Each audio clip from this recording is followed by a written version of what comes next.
Hello, so I thought we'd have a go at making some ATCs today. Not everybody knows what ATCs are. They are artist trading cards or artist trading coins. The coins are round ones.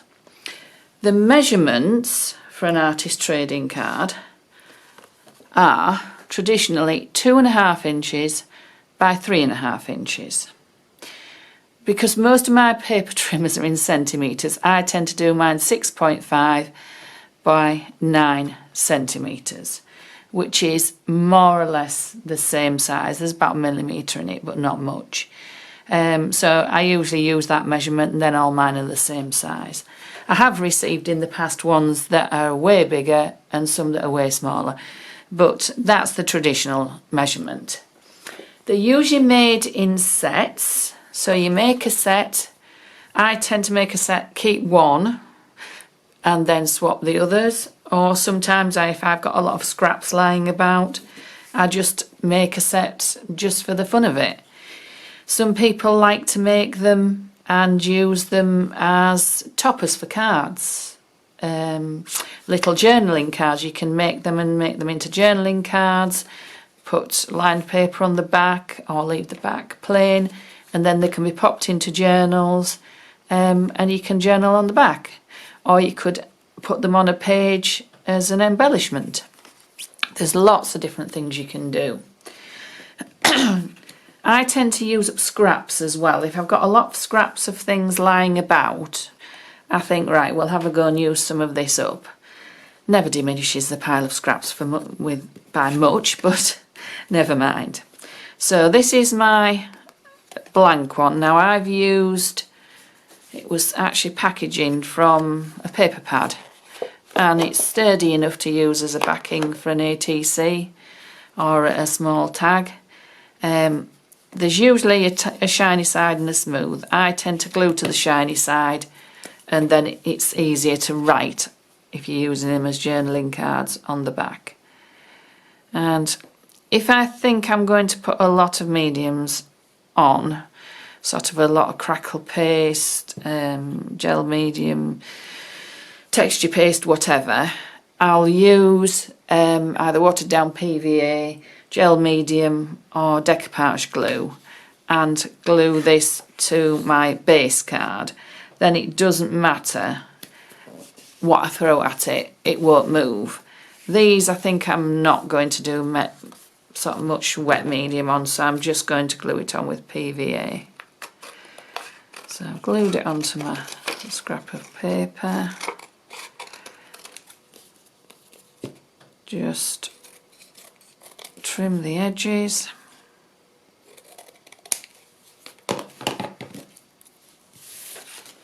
My scrap paper. And I thought I'd do 4 this time, so I've got 4. Now your papers don't need to be identical. This is the same sheet of paper, but as you can see it's slightly different because the paper had a different pattern as it went across. It's all wood effect, but it's quite nice to make them quite individual and slightly different. I'm going to ink up the edges because I think it'll look nice with just a little bit of brown around the edge.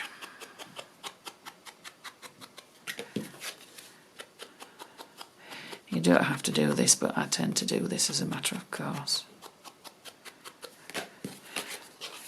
What I think I'll do is I'll complete one to give you the idea on what to do, and then I'll finish the other 3 and show you the completed set.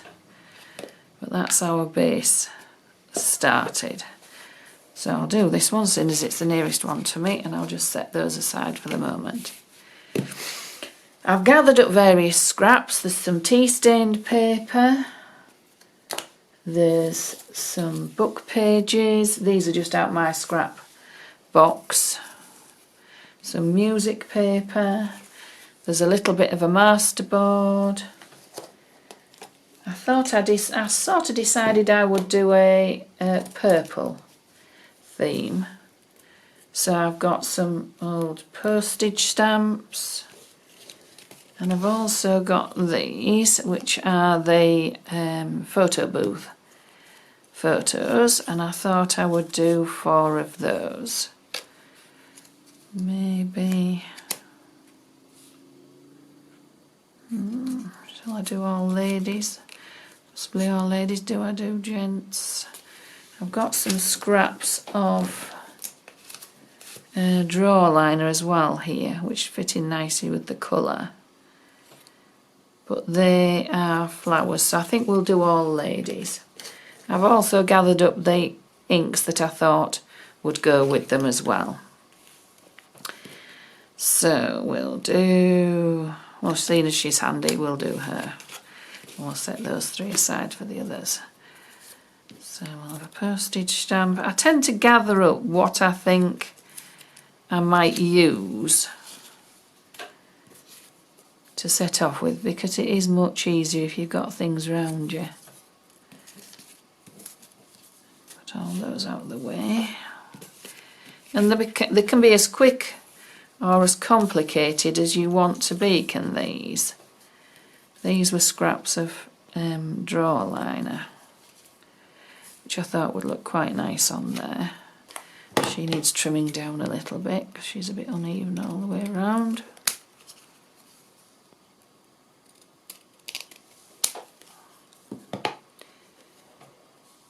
She's going to be my focal point.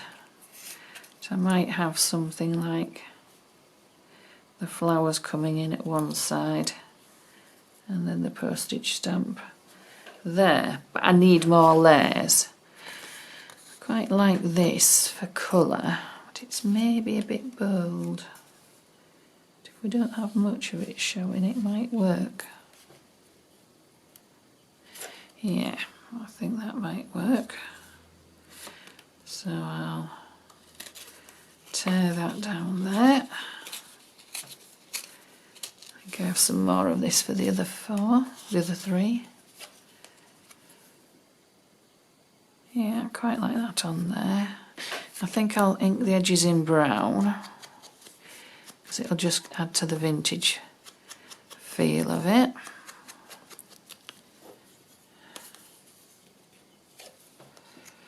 So she will go on there.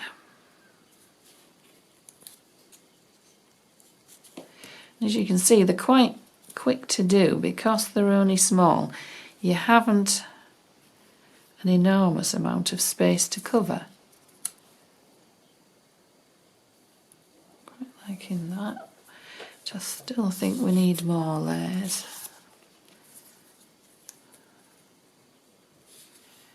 Maybe some strips like that. Going through would be good.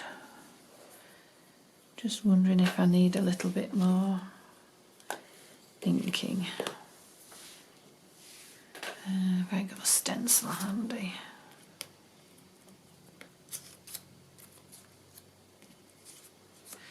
Put those away at the moment. And I think we'll have a little bit, one of these across one corner. So this is just a stencil, it's an indigo blue one. Don't want a vast amount on. Let's see, yeah, I think that'll be enough.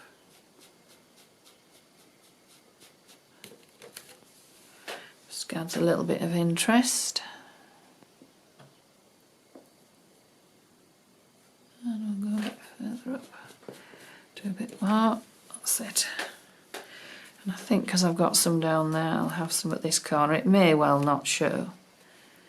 And we've got everything else on, it probably won't, but that's the thing with mixed media, the layers are everything. So that's quite interesting. I might just add a little bit of the, yeah. The thing about distress inks, you can layer them up, so you can put a little bit of this. This is, I think, Seedless Preserves. Yeah, Seedless Preserves on the top of your vintage photo. and then it sort of layers up and creates a unique colour. So the vintage photo and the seedless preserve sort of mix together and layer to do a sort of a vintagey purple, rather than the normal colour that seedless preserve would be. If it's not quite brown enough, go over the top again with a bit brown.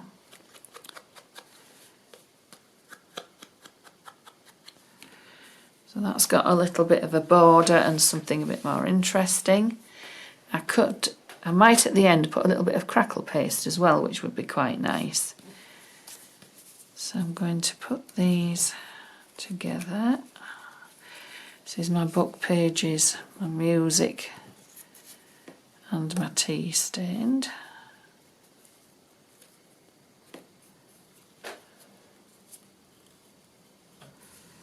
I think I'll possibly have that there.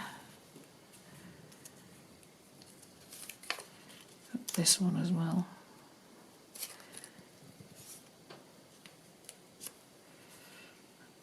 There,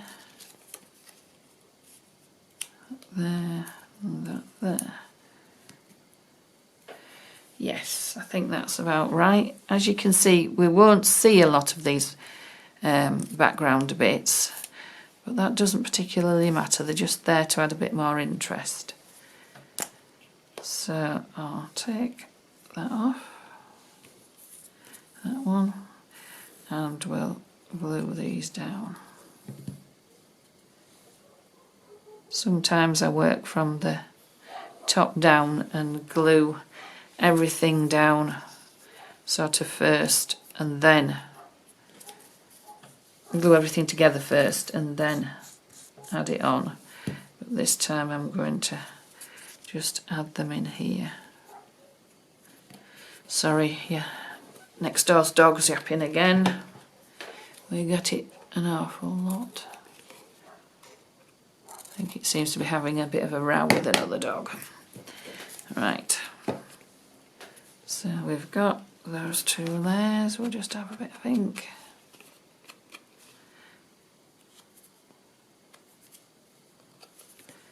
And then we'll go in here with a bit more. Quite like that interesting bit there, so.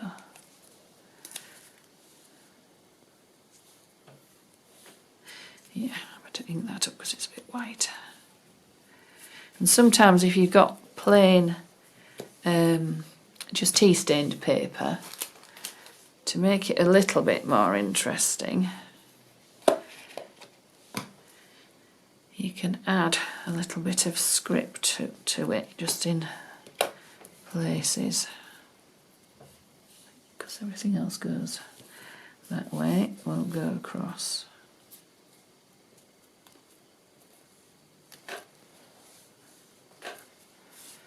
That's a bit more interesting.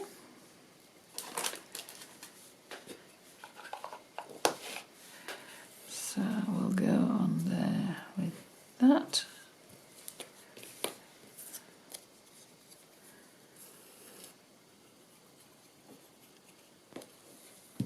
If you wanted more dimension, you could always use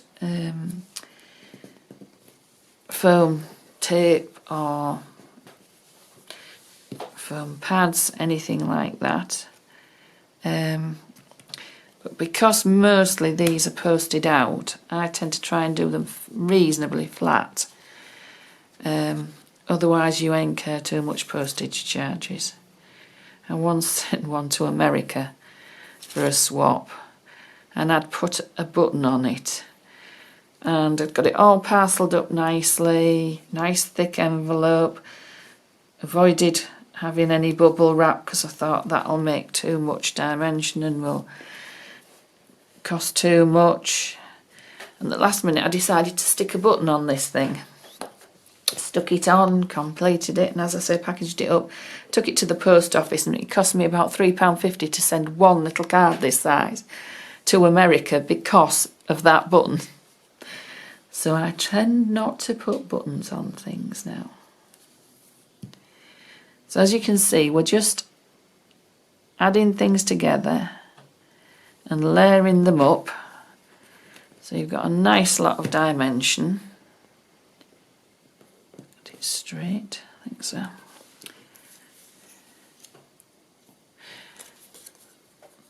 Ink those edges, they're just a little bit white. I love this draw liner, I've had it years. And I'm quite selective on what I use it on now because I haven't got much left.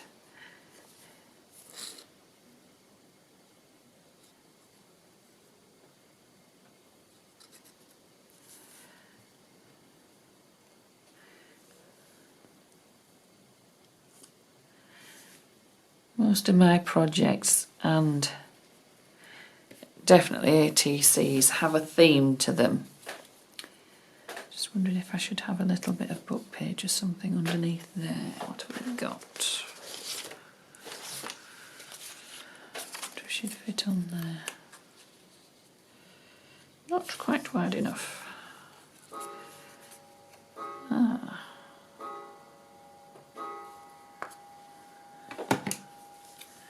That would be wide enough.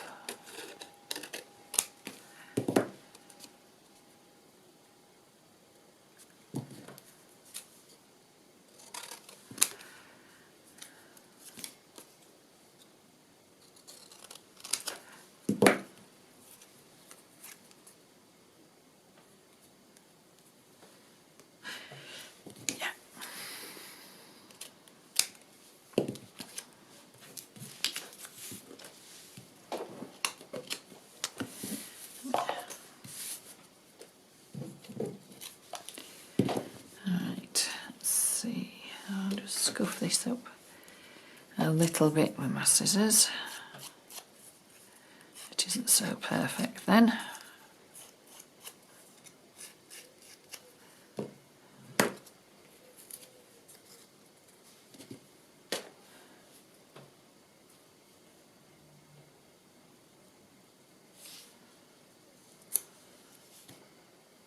Yeah, I think that'll look nice on there.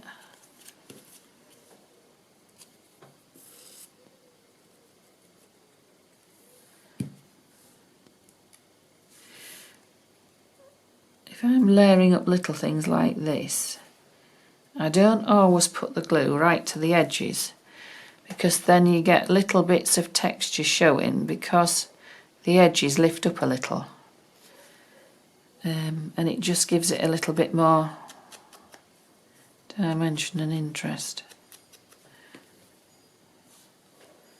So I think she'll go on there. I haven't cut, that should be dry now. Cut that off.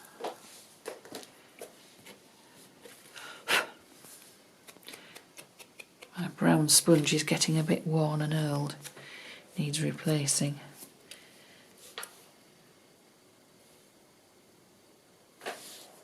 There we are, and then we'll just put that on there. And then I'll decide whether I need any crackle paste.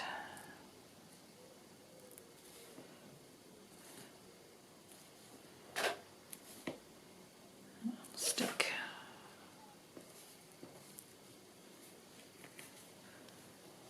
I think actually it's fine without. Just trim that off.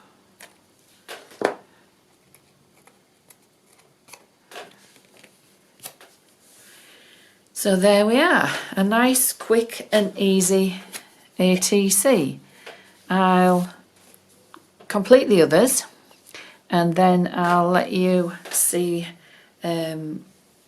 what they look like when they're finished. I'm just aware there's a little bit of a gap there and there. I might just do a little bit of inking. I've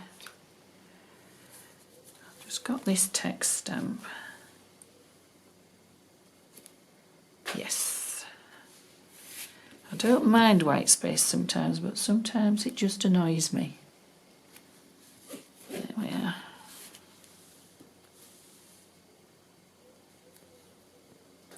That's it. I'm happy now. So as I say, I'll finish the other three. So here we are. These are our finished ATCs. This was the one I finished when I was doing the video, and then these three are the matching ones. As you can see, some of the flowers are different, the masterboard paper will be slightly different. The placement of the stamps is the same because it seemed to work with whichever picture I used. But basically there's a common theme, a common colour scheme, and they work as a set. I'll keep one and probably swap the other three.